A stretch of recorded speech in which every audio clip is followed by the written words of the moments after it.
السلام عليكم ورحمة الله تعالى وبركاته. أنا بروفيسور أحمد محمد الحاج موسى، أنا استشاري علاج الأورام، وده تخصص بنرعى مرضى الأورام من غير الجراحة. يعني نحن ما أخصائيين جراحة، نحن أخصائيين علاج أورام، اللي هو عندنا العلاجات كيميائية وإشعاعية وعلاجات مستهدفة وعلاجات حيوية وكده. اليوم نحن حنتكلم في مجموعة حلقات عن سرطان الثدي. سرطان الثدي من المشاكل الصحية المهمة، ما في السودان بس، في العالم كله. بقى مشكلة بتأرق الناس، لأنه في ملاحظة إنه عدد الحالات اللي بتشخص في السودان أو خارج السودان في ازدياد، وده لعدة أسباب. في السودان سنويا السودان بيتشخص فيه آلاف المرضى، آلاف المرضى من السيدات اللي بيصابوا بسرطان الثدي. ما ننسى انه في نسبة بسيطة برضو بتصيب الرجال. فسرطان الثدي مشكلة صحية مهمة جدا جدا، الناس تتعرف على أبعادها.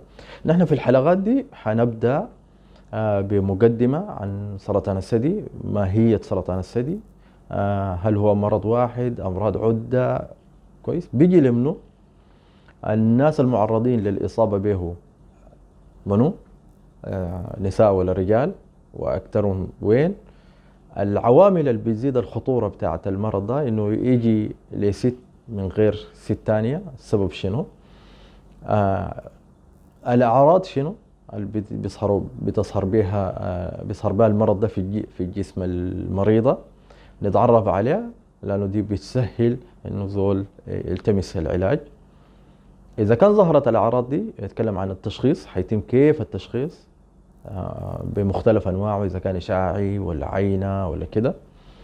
وبعد ذلك إذا كان ثبت إنه مثلا الست عندها سرطان ثدي، حنتكلم عن طرق العلاج جراحية، إشعاعية، علاج كيميائي، علاج هرموني، علاج حيوي، علاج مناعي.